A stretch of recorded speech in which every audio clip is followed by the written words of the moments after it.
Hi, everybody. This is Lisa, and it's time again for another Verbling class. I'm in Washington State, and the time for me is 2 p.m. in the afternoon, and so it's time for you guys to come and join. If you have a reservation, go ahead and get your reservation by clicking on the blue button. If you do not yet have a reservation and you want one, you can get one now. Otherwise, you can wait for the first 2 minutes to go by and then click on the green Join Class button. So, hi everybody. Hi Hamid. How are you today? Hi. So what about you? Good, good. And Okay. Tiago, how are you? Oops, dropped. Rishi, how are you doing?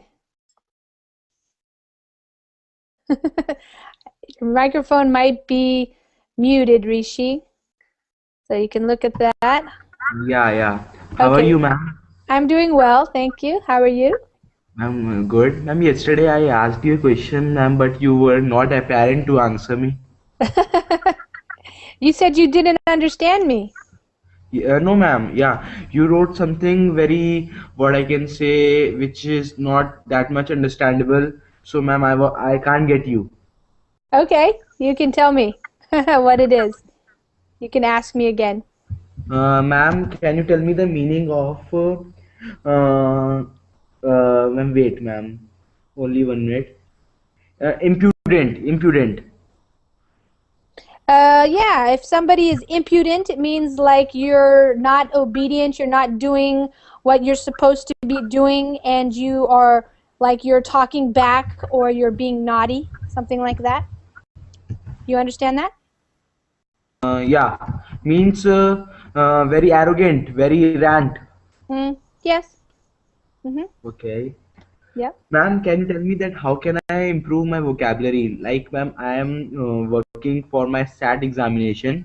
Do you know SAT, SAT? SAT? Yes, I do. Yes. Ma'am, so am I. The best way to improve your vocabulary is to read a lot of books. Read. Okay. Don't just read blogs or something like that. Read books.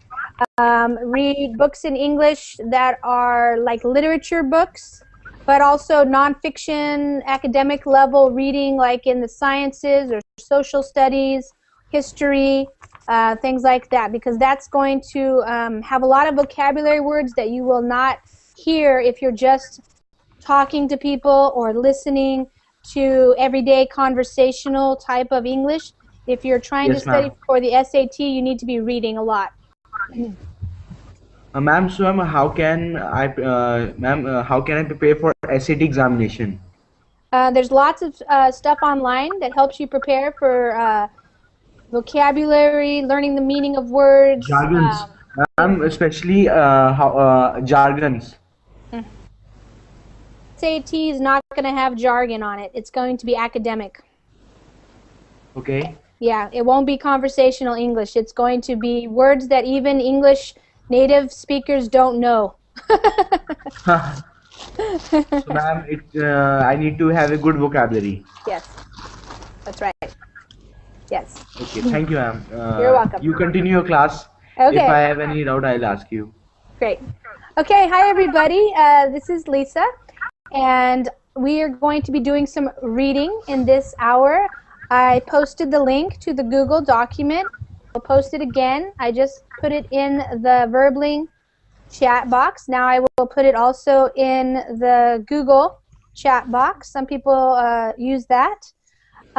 Today I chose 3 shorter articles, so hopefully we can get through them. Yesterday we did a really long article. It was on solar panels and solar power energy in Hawaii. It was pretty interesting, but it was quite long, so we didn't get to finish it. So, Ahmad, are you having a delay problem? Yeah, the chat box, I write something, press enter after about 3 minutes. Oh, I see, yeah. Yeah. Yeah, that does that sometimes. Sometimes somebody told me, I think it was Brett or somebody said, if you grab the bottom and you resize it, the window, sometimes that helps the chat start working again better. So you could try that if you Oh, want to try resizing the window. I don't know. okay. Okay. I'll try. Yeah, okay, let's just say hi real quick to everybody. And so everybody knows, Yeah, okay, let's just say hi to everybody. And I don't know. so everybody knows. Okay. Rosella. Yeah, okay, Rosella. let's just say hi. Hold on. Okay, Rosella, you have to close your Verbling window, because what happens is when you go to Verbling and you click on the Join Class button, it opens a new window, and that will be the Google Plus Hangout window. But then what happens is if you leave the Verbling window open, it starts playing the video recording, because right now this is being recorded. It's live streaming, but it's also being recorded. So if you come into the Hangout, once you have your Google Hangout window all the way open, just close the Verbling window. That way we won't hear me talking twice. Okay? Okay, let's see. Abdullah, how are you? I'm fine. How are you? I'm doing well, thank you. Good to hear. Good. And Ahmed, how are you doing today? I'm doing great, thank you, Lisa. Okay, awesome. Just saying hi to everybody, making sure your microphone's working. Antonio, how are you today? Fine, fine, thank you, Lisa. How are you? Good. Looks like you're in a nice sunny place. A lot of Yes. sun coming in your window. Ahmad, Yes. Ahmad, how many classes have you done today already? It might be the third class right now. Yeah. third one. Okay. All right. Yeah. Awesome. Okay, Hamid. Yes, I have another chemical question. Can I Okay. put? Yes, go ahead and put it in the Verbling chat. Okay, what did the bartender say when oxygen, hydrogen, sulfur, sodium, and phosphorus walked into his bar? Oxygen, hydrogen, sulfur. I have no idea. I put the answer. Oh, snap. I should know that by now. I should be able to figure that out. Yes, Of course. you can guess it. Yeah, I should have figured something. Oh, snap. No snap, yeah. Symbolize of the elements. Right. Well, I know O and H, and I wasn't sure it was sulfur, but sodium, yeah, I remembered Na now. I wasn't thinking about it, though. Natrium or sodium is same. Oh, okay. Wow. All right. You know a lot more about that than I do. Yes. I only took a chemistry class in summer school. I didn't take very much chemistry. It was only like 6 weeks. But you know, periodic table is a chemist's alphabet. Yes. Yeah. That's true. What a show off. Yeah. You're very familiar. Well, that's his expertise. They don't have the letter J, maybe? Yeah. Yes, no J element. Maybe I can discover it. Yeah, there you go. You have something to work towards. Or if I find a new element, Uh-huh. I can. So you will Put the design name. your own element? You can find If it, I- and it'll if name I after find a you. new element, Rishi, stop muting Hamid.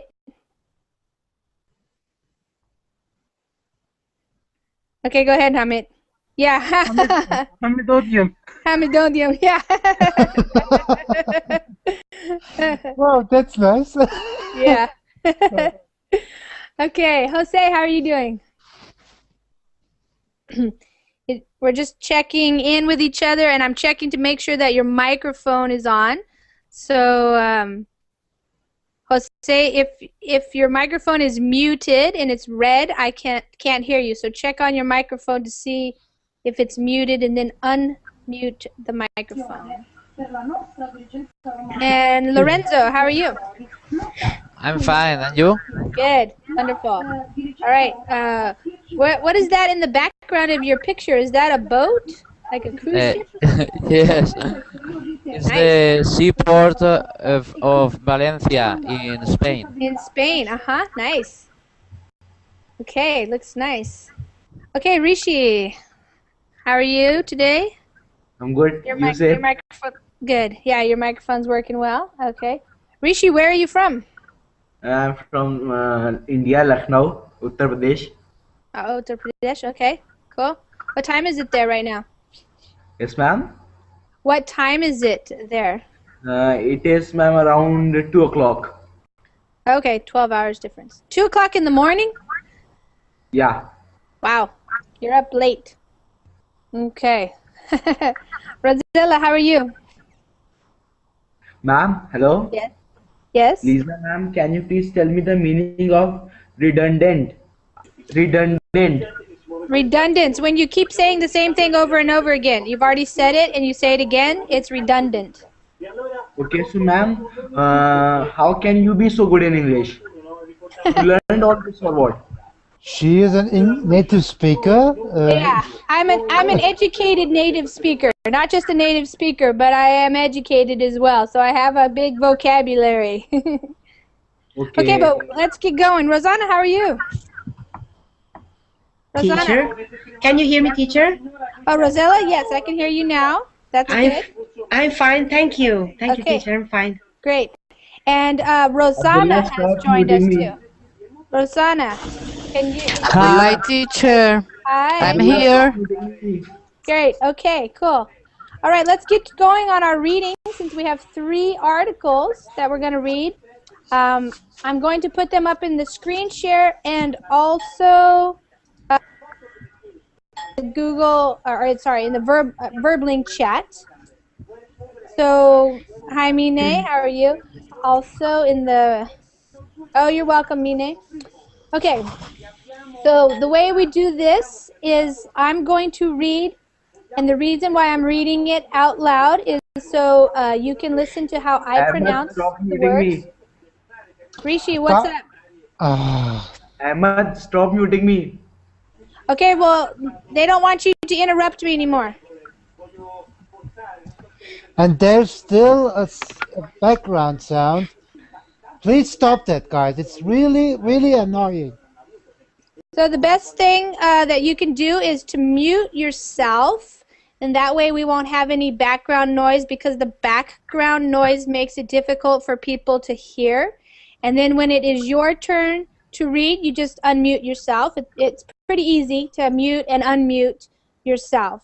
So if you're being muted by somebody, it's because there's noise that's making it hard for them to hear when I'm speaking or when somebody else is speaking. So that's why we have the mute. And Alpha also is posting the classroom rules. I don't usually post these because I don't usually have problems, but it's nice to be reminded if we need them, just because everybody wants to have a good time and use this time to the best of our abilities to be able to improve your guys' English. And hello, ma'am. Rishi, I'm going to kick you out if you don't stop interrupting me.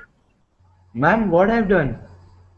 You're interrupting and you're muting people, and you're keeping your microphone on that's having background noise. Ma'am, a person muted me, so I muted him again.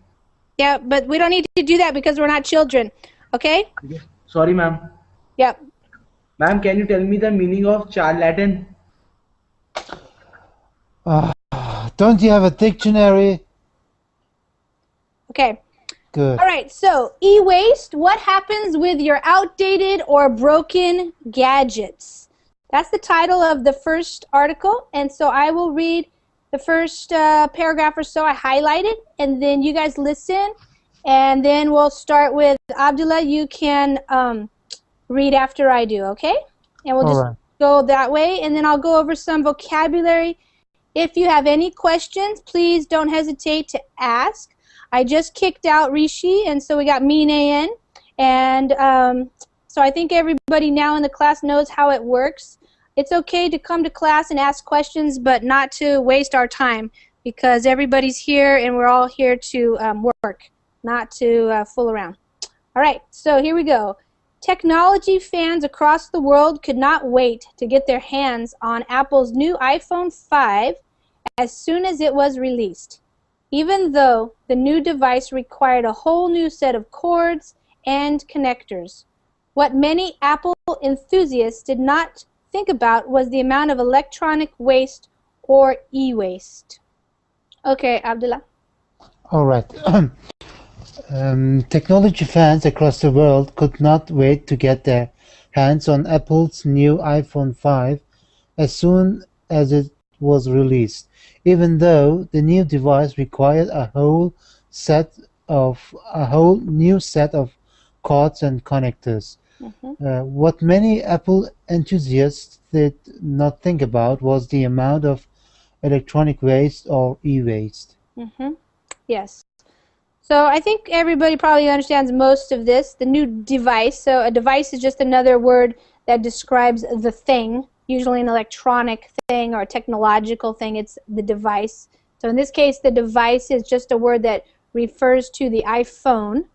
And I did not run out and get a new iPhone 5, but I know people who did, and yes, they have new cords and new connectors, so you can't use the old ones anymore. So all those cords and connectors are also now going to become waste because now they have new ones. So that's what this article is talking about, is every time you upgrade or you get something new, all of that other stuff that came before now becomes waste. One of the growing concerns of many environmentalists is that as technology changes, so does the need to get rid of the outdated devices and their related parts. According to the Earth Day Network, Americans produce over 50 million tons of e-waste. Wow. Okay, Ahmed? Okay. One of the growing concerns of many environmentalists is that as technology changes, so does the need to get rid of the outdated devices and their related parts. According to the Earth Day Network, Americans produce over 50 million tons of e-waste. Yeah. So if something is a growing concern, so right here, these two words, growing, it means it's becoming more and more important to think about. People are worried about it more and more.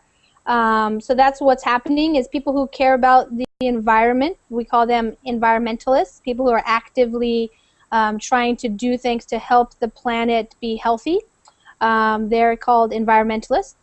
They're worried that, as technology keeps being created and improved, that these devices become outdated. They mean they're no longer the newest thing. They are outdated, and so are their parts, the parts that are related to them, the parts that you use, and you have to get rid of them. To get rid of, that's an English phrasal verb or expression. To get rid of something means to throw it out, to get rid of it, to throw it in the trash, or to just throw it somewhere, and now obviously it's going in the trash, but it's also going into landfills, and some of the stuff is actually toxic waste products now. And Americans alone, so Americans are it's not the biggest country in the world, but even still we use a lot of electronic goods, and we have 50 million tons, so that's a lot of waste, just the electronic waste we're talking about there for e-waste. These discarded electronics often end up in landfills or are incinerated, which can cause major environmental problems as they are made up of extremely hazardous materials such as lead, mercury, and cadmium. Okay, Antonio. Yes. These discarded electronics often end up in landfills or are incinerated, which can cause major environmental problems, as they are made up of extremely hazardous materials such as lead, mercury, and cadmium. Yeah. So discarded means some have thrown out or thrown away. So electronics that you are no longer using, you have to discard them or get rid of them or throw them out. That means all the same thing. So the landfills or incinerated. Incineration is when you burn things in a fire. So you're burning it up. But a lot of times when you're burning this kind of stuff, it creates toxic problems like in the air, for example. Air quality is affected. And these are extremely hazardous. Extremely a lot, or very, very, very much so. And hazardous is dangerous. And Hamid, are these pretty dangerous chemical materials? Lead, mercury, and cadmium? You're familiar with those? Yes, of course. For example, we can see wastewater. Yes. And these elements are also heavy elements. Oh, okay. Yeah, heavy. And are they the type of elements that take a long time to get rid of, or they're hard to break down or something, or? Yes, the time is a very long time. Yeah, long time. Okay. Yeah. Okay. If the e-waste is left in a landfill or incinerated, the harmful chemicals will leak into the ground and atmosphere, causing multiple problems for the communities. They also don't just disappear. So old printers, monitors, and phone cords continue to stay in the landfills for centuries, creating problems for the surrounding areas. Okay. Ahmad? Yeah, the e-waste is, if the e-waste is left in a landfill or incinerated, the harmful chemicals will leak into the ground and atmosphere, causing multiple problems for the communities. They also don't just disappear. So all the printers, monitors, and phone cords continue to stay in the landfill or for centuries, creating problems for the surrounding areas. Yes. Okay. So let's see. Harmful, that means dangerous. Harmful chemicals, they leak into the ground. So leak means, for example, they might try to put harmful chemicals into some kind of a storage, like maybe concrete or cement, something like that. But a lot of times it so happens that these leak. So a leak means there's like a little crack in the concrete and it seeps out. And so, like Hamid was saying, it can get into the ground and it can contaminate the groundwater supply for like communities, or it can get up into the atmosphere and stuff. Yeah, and that'll cause other problems. So some communities in the United States, especially, and probably in other parts of the world too, are dealing with contaminated groundwater or air pollution, things like that. Because this stuff doesn't just disappear. It doesn't just go poof and it's gone. We have lots of old printers around. I mean, monitors. A lot of times, you know, people don't even remember those big, huge monitors that were really heavy, because so many people have the thin, skinny screen monitors, flat screen monitors, or they have laptops or notebooks or something nowadays. They don't even have these monitors anymore, but they're still around. They might be around for a very long time. In fact, they say for centuries. So a century is 100 years, and creates problems. People don't really know what to do with all this stuff. Of that 50 million tons of waste per year, only around 20 to 25% of it is actually gotten rid of safely. And unfortunately, the final 75% ends up in landfills. One of the easiest ways to prevent problems like this from occurring is to properly recycle the devices. But finding a place to recycle them is not always easy. Okay, Hamid?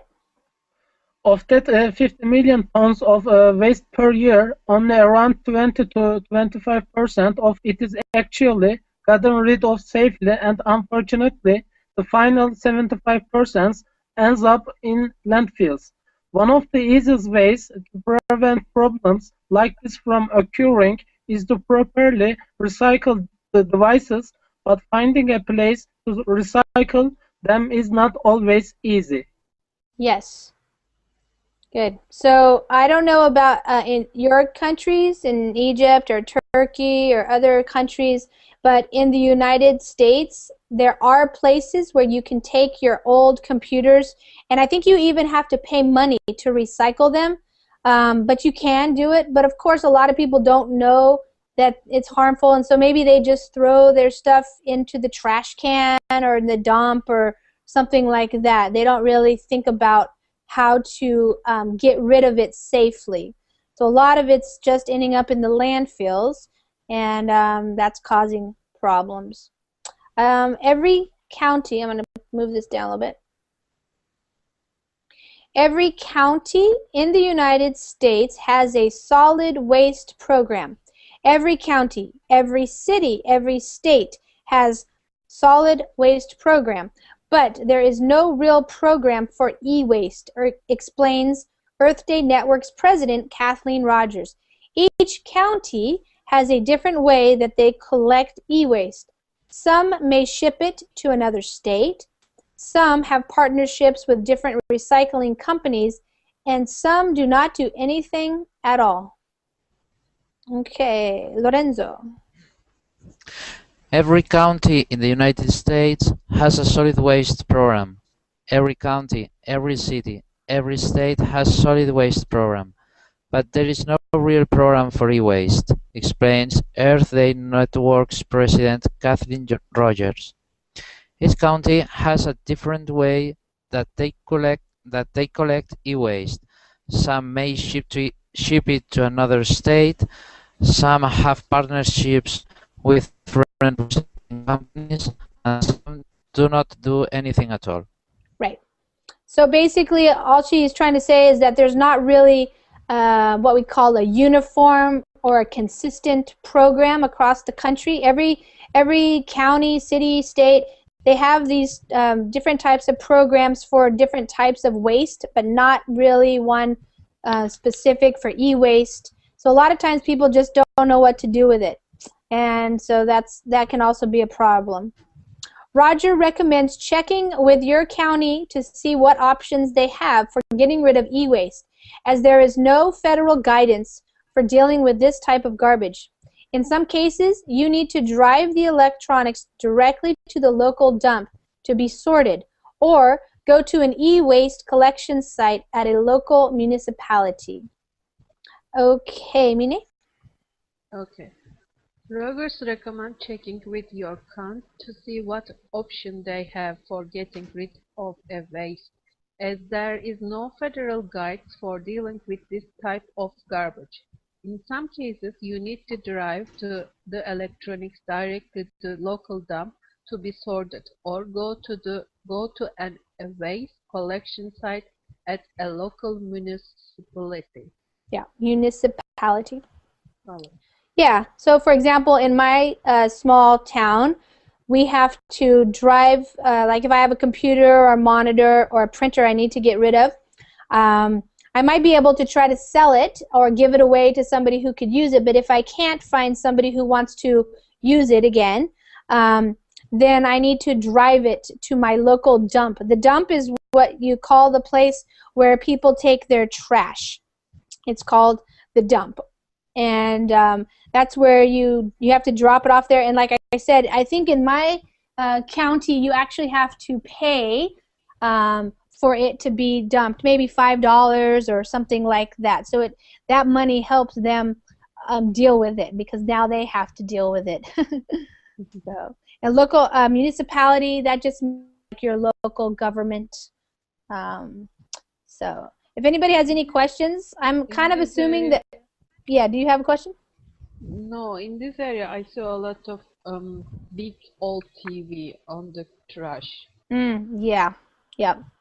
A lot of people are not very well educated about the harmful effects of just throwing these kinds of things in your trash. There are other things as well, like fluorescent light bulbs and some kinds of batteries and things you're not supposed to just throw into your garbage can, but people do.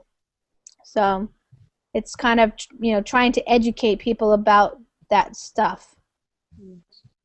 It says, however, there are also a few other options for consumers to do on their own.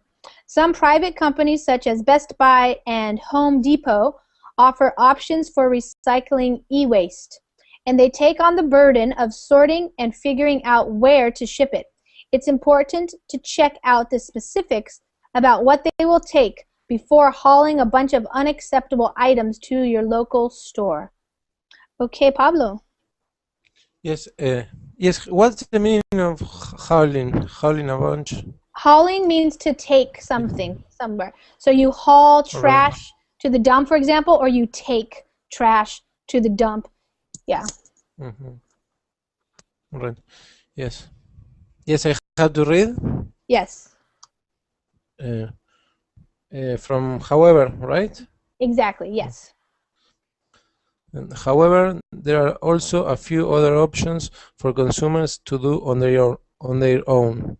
Some private companies, such as Best Buy and Home Depot, offers options for recycling e-waste, and they take on the burden of sorting and figuring out where to ship it.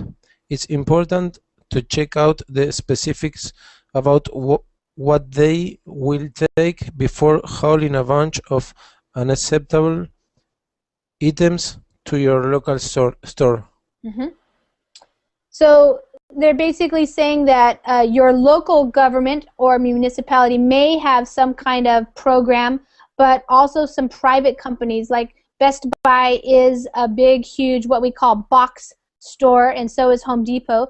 Best Buy sells electronics like computers and phones and printers and TVs, and Home Depot is a huge store that sells everything that you could imagine for your house mostly and your yard. So things to fix up your house, repair, maintenance, that kind of stuff. And so they have some kinds of programs, and they have options. So when you have options, that means you have different choices. So they offer this choice to take it to their store. And here it says they take on the burden. So the burden is something that is kind of something you don't really want to do. It's kind of a hardship on you.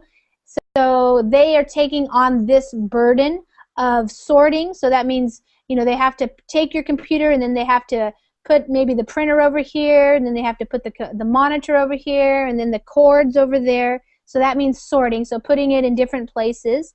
And then they have to figure out, which means they have to find out or discover where they're going to ship it. So another thing that a lot of people don't really know is that trash is bought and sold. I was reading an article the other day that in Sweden they're actually trying to buy trash because they don't have enough trash in their own country because they recycle so well that they don't have enough trash to create energy with their incinerators. So they're buying trash from some of their neighboring countries. So the trash that goes to your local dump may actually be taken somewhere completely different. Unfortunately, sometimes it can be taken to other countries and it's just dropped there, and it's not really good for those people who are living in that country. But the governments are charging money to take it. So there's a whole big politics around trash. It's kind of crazy. Anyways, to check out, so here's another phrasal verb here. When you check out something, that means you find out information, you look into something. So you want to know first before you go. Before you get into your car and haul, which means to take your stuff to the store, you want to make sure that they're going to take it, because some of it might be unacceptable. They cannot take it. They will not take it from you. It's unacceptable. Okay? And this word here, items, it's with a long I sound. Items. It just means the different things. Each state has this. Yes? Yes, I have a question. What country did you say that they need more waste? In Sweden. In Sweden, yeah. For real? Yeah, I was just reading. Reading. Yeah, because in Sweden apparently they have a lot of incinerators, so they burn trash, and that's how they create energy for electricity. And they don't have enough trash because they have a good recycling program. So a lot of their plastics and paper and all that kind of stuff is being recycled, that they're running out of just like the regular trash that people throw away in their trash cans. So yeah, that was kind of That's incredible. good. It's amazing. Yeah. Yes. Yeah, it's good. We will give It's them for good. free. It's good. Very good. Yeah. Say it again, Pablo. What did you say? In my country, we would give them the trash for free What? because we have a lot of We trash have a here. lot of trash. Where do you live, Pablo? Yeah, Argentina. Argentina. Oh, okay. In fact, I read in that same article that Sweden wanted to buy trash from Italy and Romania because they had a lot. Yeah, from Italy and Romania. Oh. Yeah. I am We ashamed. have a lot of trash. I'm ashamed, Lisa. You're ashamed? Yes. You are naughty. I'm worthy. Okay, well, let's keep going. Well, yeah, everybody's learning because we have a lot of new things that are going on in the world, and we have to take the good with the bad. So here we go. Each state has specific regulations for what e-waste can be recycled, and they will turn you away if you bring in the wrong things. There's also the option to resell or trade in your current device after you upgrade to a new one. This can be done privately through websites like Amazon.com and Gazelle.com, or through the manufacturers like Apple and Samsung. Another option is to try recycling location search engine 1800recycling.com, or 1-800, I guess, 1-800recycling.com, which finds local places that recycle anything from electronics to hazardous waste.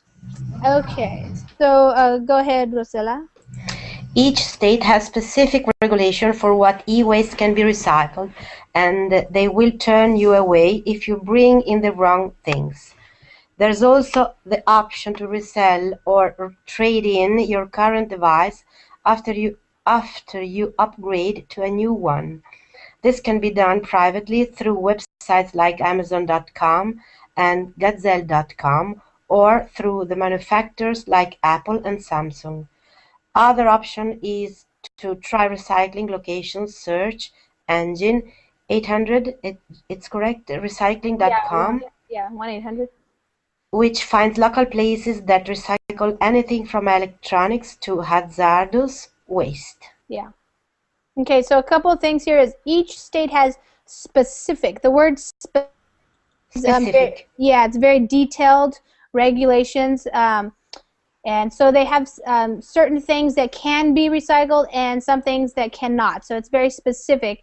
And in the United States, for example, if you want to recycle like plastics, you look on the bottom of the bottle, and if it has like a number 2, for example, then you can recycle it. If it has a different number, sometimes you can't recycle it. So it's very specific what you can or can't do.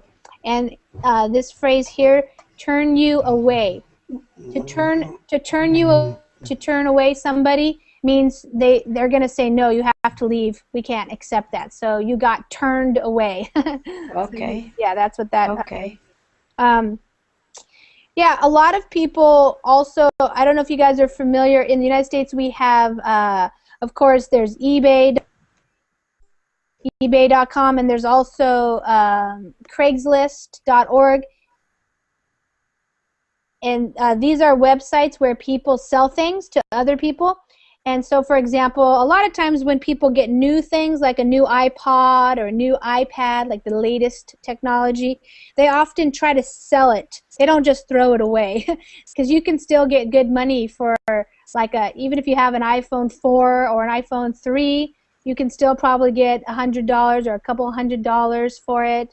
And also, if you buy a new iPod or a new computer and you want to sell it, then a lot of people will, it kind of works, it's pretty good. You can save a lot of money, and like the person, if you're buying it, you save a lot of money. You can maybe pay $50 for a new, pretty good iPod.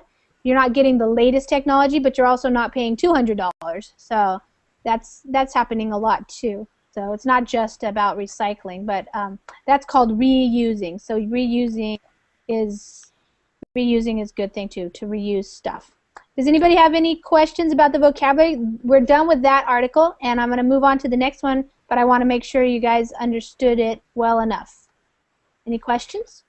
It's okay. For me, it's okay. Good? Okay, great. Let's see. Yeah. Free, yeah, okay. Abdullah, you're also mentioning freecycle.org. Yeah, if you can't sell it, maybe it's a little bit too old and nobody wants to pay you any money, you can also try a website like FreeCycle, and that's a website where people just post, hey, I have an old refrigerator, it still works, come and get it, So if you want to go get it from them, then you can get it for free. So a lot of people get things like that for free. Abdullah, have you ever used FreeCycle?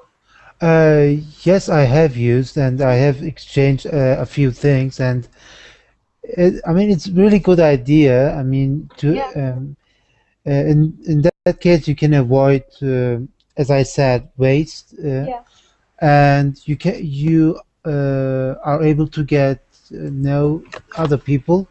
Yep. Yep. And you have to just exchange it, and you don't have to pay for anything. Right. Yeah. Yeah, I've used FreeCycle in the past. I haven't done it lately, but we have one that's kind of a more local group, and it's kind of nice because it's just really close to your neighbors, people you might know even. So it's all in your community, and it's really good for things like of course, electronics is sometimes there's a certain life, like it's just not going to work anymore, like certain TVs or something. But FreeCycle is also really good for furniture, things like that. If you need a new kitchen table, you don't want to spend $1,000 buying a new one. Maybe somebody's getting rid of a nice one still, and they just want to get rid of it. So, yeah, that's good. And you can sign up your local FreeCycle network in your city. Yeah. Mm-hmm. Maybe we have it in my city. Yeah, it's amazing. Yeah. And where are you, Abdullah? I'm in Germany. I live in Augsburg. It's just in south part of Germany. Oh, okay. Yeah. Great. Yeah. All right. The next one is completely unrelated. And it's about the giant snails attacking Florida. So can you imagine escargot with those snails? That's like a real meal. Wow. Now, in the past, there were killer bees. Now we have giant snails. Wow, amazing. We don't have French people in classroom today. No French. No French. Yeah. Okay. Maybe this is a mutation thing. Yeah, maybe. We'll see. Let's read the article and find out what's happening in Florida. Lots of funny things happen in Florida, I notice. So I'll see. Okay, giant snails attack Florida. The giant African land snail invading southern Florida is gigantic, almost as large as a city rat. So there's the picture of it, 2 of them right there. They're kind of cool looking. All right, snails are often seen slimy and slow, not destructive and creepy. However, that isn't the case for many South Florida communities. All right. Florida residents do not just have to worry about sinkholes and pythons, but they are also currently being invaded by a growing population, of giant African land snails, and the critters are multiplying by the day. Oh, okay. Sounds like a horror movie or something. Okay. Okay, Abdullah. Right. Snails are often seen slimy and slow, not destructive and creepy. However, that isn't the case for many South Florida communities.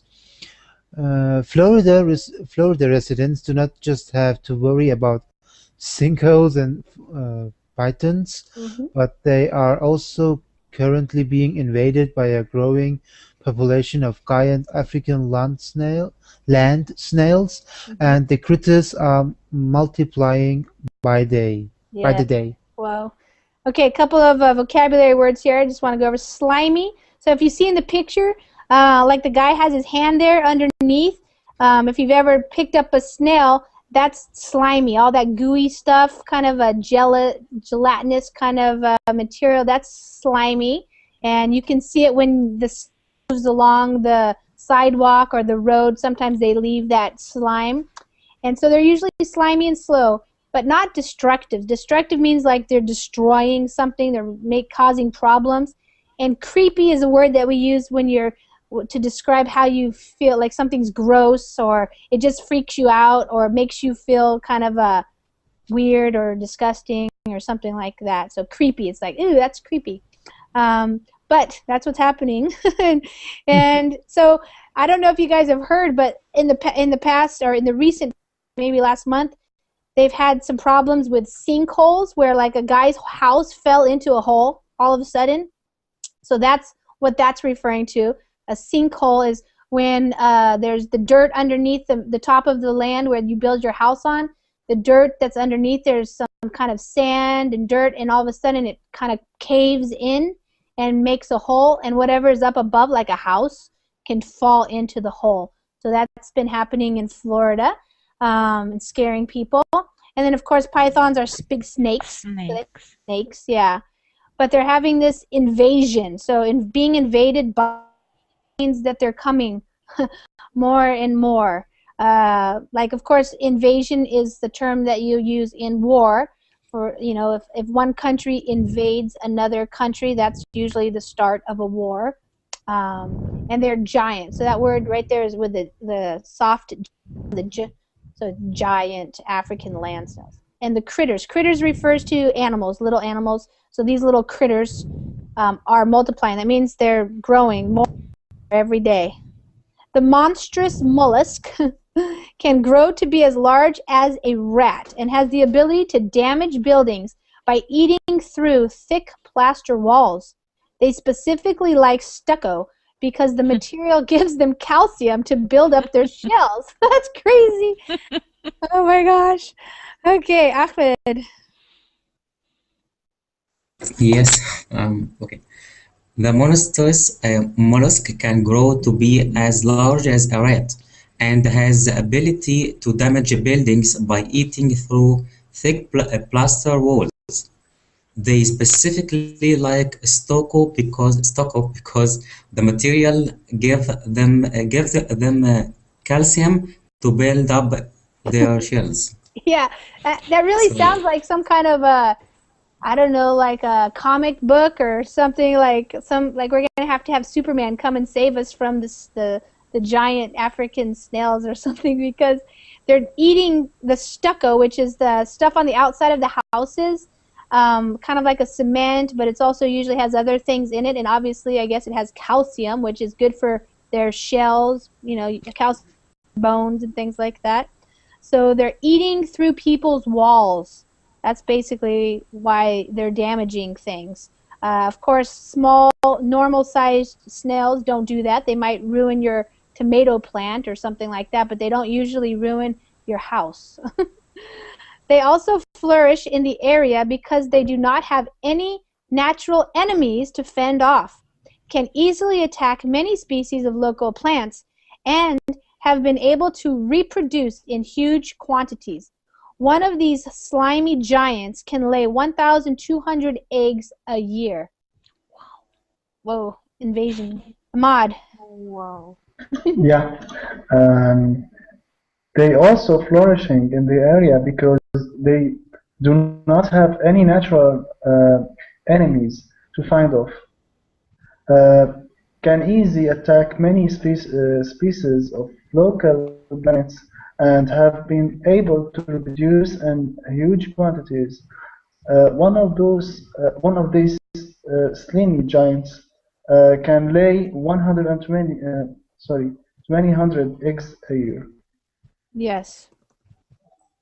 So that means that they're flourishing. When something flourishes, it means it grows a lot. It's like if a plant is flourishing, you would see it and you'd oh, it looks very beautiful and it's growing, it has lots of flowers, that kind of thing.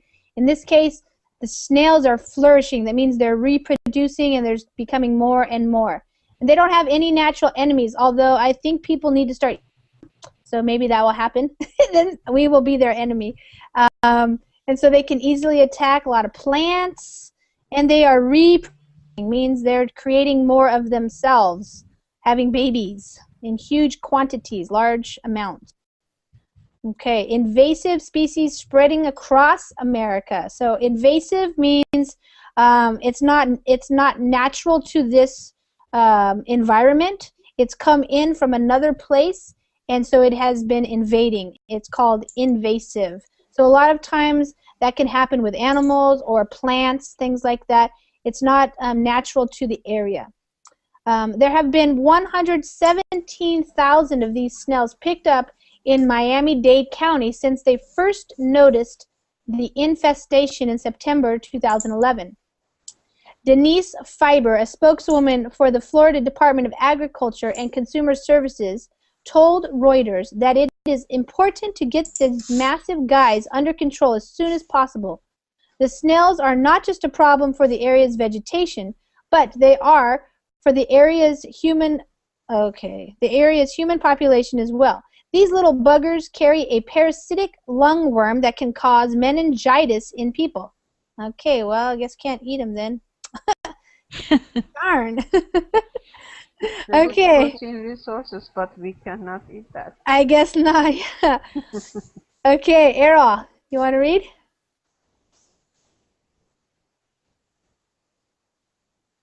Okay, Hamid, how about you? Go ahead. Okay. Can I see the title? Okay. Yeah. Invasive species spreading across America. There have been 1,700 of these snails picked up in Miami-Dade County since they first noticed the infestation in September 2011. Denise Fiber, spokeswoman for the Florida Department of Agriculture and Consumer Services, told Reuters that it is important to get these massive guys under control as soon as possible. The snails are not just a problem for the area's vegetation, but they are for the area's human population as well. These little buggers carry a parasitic lungworm that causes meningitis in people. Yeah. So infestation, if you have an infestation, it means you've been invaded by something. Usually it's talking about bugs or some kind of insects, termites, or something like that that's going to eat away at your house or your plants or something like that. And a couple of words here, massive, so that means huge. These massive guys, they're talking about the snails, using the word guys. They have to get it under control. That means they have to figure out how to solve this problem. They have to not let it keep getting bigger and bigger. They have to get it under control. That's a phrasal verb, to get under control. The snails are not just the problem for the area's vegetation. Vegetation means the plants and the trees and things like that, but also the human population. It has a problem. It has a worm in it called a parasitic lungworm, and it can cause meningitis, which is a very serious problem. It attacks your nervous system, and people can actually die if they have meningitis. So sounds like it can be a serious problem. And Pablo, you posted that picture? That's very terrifying. Pablo, is that? Oh, he left. Okay. Did you guys open that picture, that link that Pablo posted there? It's a picture of the sinkhole. Yeah. Yes, it's scary. That's crazy, huh? Something that's even more creepy. What? In Japan, they have something that named when the earth or the soil, the earth become like liquid. Yeah. So everything like the street, the houses, everything move like if you don't have stable ground. So imagine that you are putting like building let's say building in a house on the top of water. So this is kind of what's happening right now in some areas in Japan. They explain that, and what happened is like it's like this picture, but it's like more creepy because the people actually walking in the street and the street moving like Whoa. yeah, like swimming the street, like swimming Oh. in the top of water.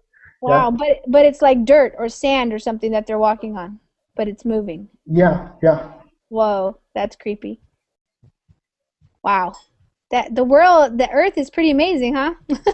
Yeah, we have some creepy phenomena. Yeah, frightening and terrifying and scary, but also kind of amazing. So, okay.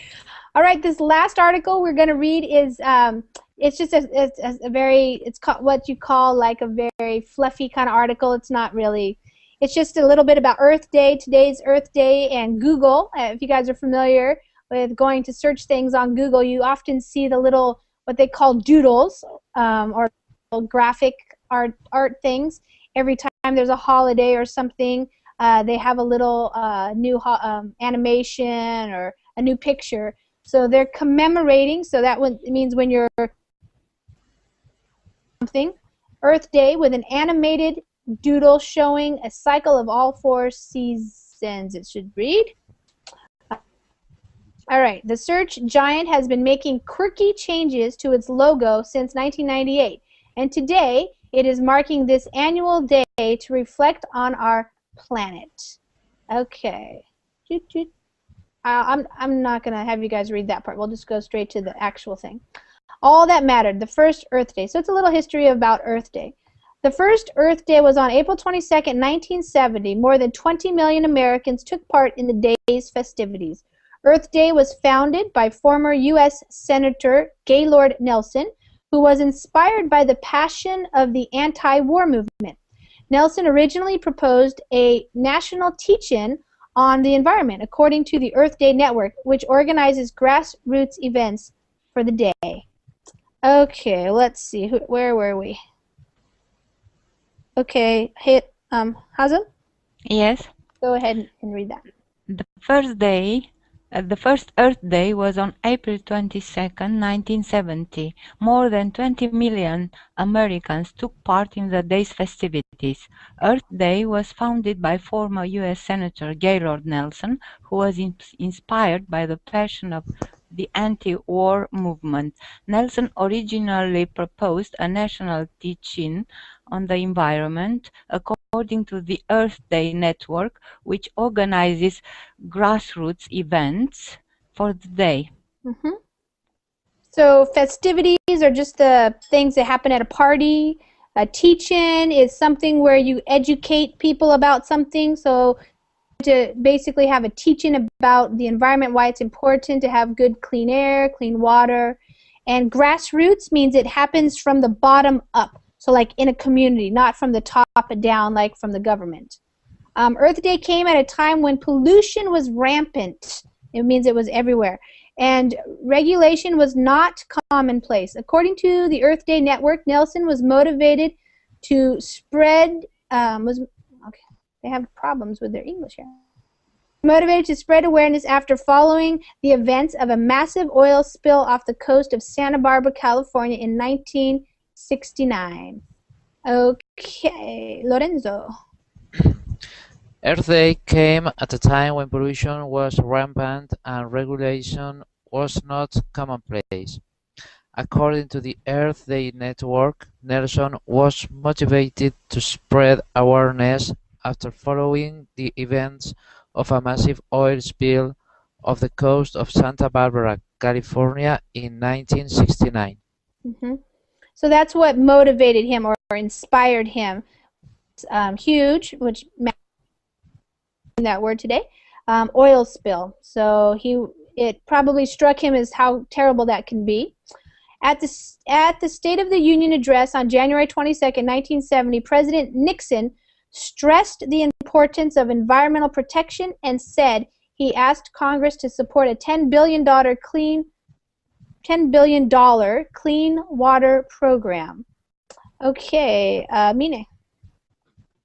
At the State of the Union address of January 22, 1970, President Nixon stressed the importance of environmental protection and said He asked Congress to support a $10 billion clean water program. Yeah, $10 billion clean water program.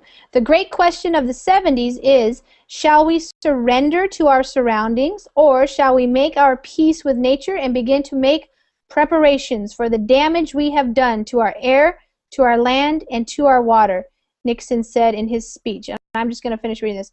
After passing the Senate and the House, the U.S. Environmental Protection Agency was created on December 2nd, 1970. Soon after, the Clean Air Act, Clean Water Act, and Endangered Species Act were all signed into law. Earth Day is now celebrated by about 1 billion people in 192 countries, according to the Earth Day Network.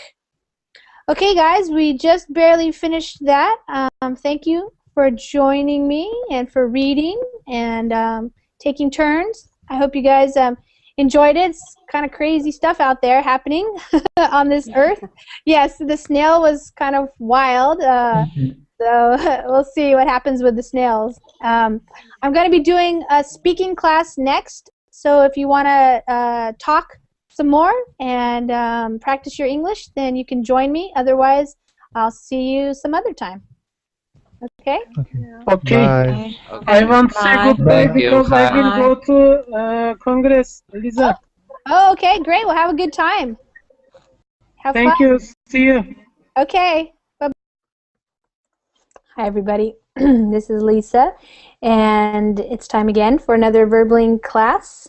I'm in Washington State, and the time for me is 2 p.m. in the afternoon. And so it's time for you guys to come and join. If you have a reservation, go ahead and get your reservation by clicking on the blue button. If you do not yet have a reservation and you want one, you can get one now. Otherwise, you can wait for the first 2 minutes to go by and then click on the green Join Class button. So, hi everybody. Hi Hamid. How are you today? Hi. So, what about you? Good, good. And Okay. Tiago, how are you? Oops, dropped. Rishi, how are you doing? Your microphone might be muted, Rishi. So you can look at that. Yeah. How are Okay. you, ma'am? I'm doing well, thank you. How are you? I'm good. Ma'am, yesterday I asked you a question, ma'am, but you were not apparent to answer me. You said you didn't understand me. No, ma'am. Yeah, you wrote something very, what I can say, which is not that much understandable. So, ma'am, I can't get you. Okay, you can tell me what it is. You can ask me again. Ma'am, can you tell me the meaning of, ma'am, wait, ma'am. Only 1 minute. Impudent. Yeah, if somebody is impudent, it means like you're not obedient, you're not doing what you're supposed to be doing, and you are like you're talking back or you're being naughty, something like that. You understand that? Yeah, means very arrogant, very rant. Yes. Mm-hmm. Okay. Yep. Ma'am, can you tell me that how can I improve my vocabulary? Like, ma'am, I am working for my SAT examination. Mm-hmm. You know SAT, SAT. SAT, yes, I do. Yes. Ma'am, so ma'am, The best way to improve your vocabulary is to read a lot of books. Read. Okay. Don't just read blogs or something like that. Read books. Read books in English that are like literature books, but also nonfiction, academic level reading, like in the sciences or social studies, history, things like that, because that's going to have a lot of vocabulary words that you will not hear if you're just talking to people or listening to everyday conversational type of English. If you're trying to Yes, study ma'am. for the SAT, you need to be reading a lot. Ma'am, so ma'am, how can how can I prepare for SAT examination? There's lots of stuff online that helps you prepare for vocabulary, learning the meaning of words. Jargons, ma'am, especially jargons. SAT is not going to have jargon on it. It's going to be academic. Okay. Yeah, it won't be conversational English. It's going to be words that even English native speakers don't know. So, ma'am, I need to have a good vocabulary. Yes, that's right. Yes. Okay, thank you, ma'am. You're welcome. You continue your class. Okay. If I have any doubt, I'll ask you. Great. Okay, hi everybody. This is Lisa, and we are going to be doing some reading in this hour. I posted the link to the Google document. I'll post it again. I just put it in the Verbling chat box. Now I will put it also in the Google chat box. Some people use that. Today I chose 3 shorter articles, so hopefully we can get through them. Yesterday we did a really long article. It was on solar panels and solar power energy in Hawaii. It was pretty interesting, but it was quite long, so we didn't get to finish it. So, Ahmad, are you having a delay problem? Yeah, the chat box, I write something, press enter after about a few minutes. Oh, I see, yeah. Yeah. Yeah, that does that sometimes. Sometimes somebody told me, I think it was Brett or somebody said, if you grab the bottom and you resize it, the window, sometimes that helps the chat start working again better. So you could try that if you want to try resizing the window. I don't know. Okay. Yeah, okay, let's just say hi real quick, to everybody. And I don't know. so everybody knows. Okay. Yeah, okay, let's just say hi to everybody. And I don't know. So everybody knows. Okay. Rosella. Yeah, Rosella. okay, let's just say hi Hold on. Okay, Rosella, you have to close your Verbling window, because what happens is when you go to Verbling and you click on the Join Class button, it opens a new window, and that will be the Google Plus Hangout window. But then what happens is if you leave the Verbling window open, it starts playing the video recording, because right now this is being recorded. It's live streaming, but it's also being recorded. So if you come into the Hangout, once you have your Google Hangout window all the way open, just close the Verbling window. That way we won't hear me talking twice. Okay?